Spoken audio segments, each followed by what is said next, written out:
presidency 25th June 1975.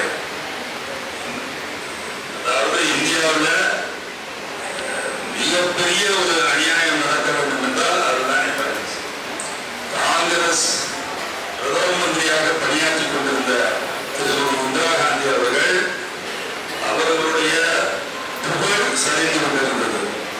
அவர்களுடைய ஆட்சி மக்களிடையே செல்வாக்கற்ற ஒரு ஆட்சியாக மாறிக்கொண்டிருந்தது.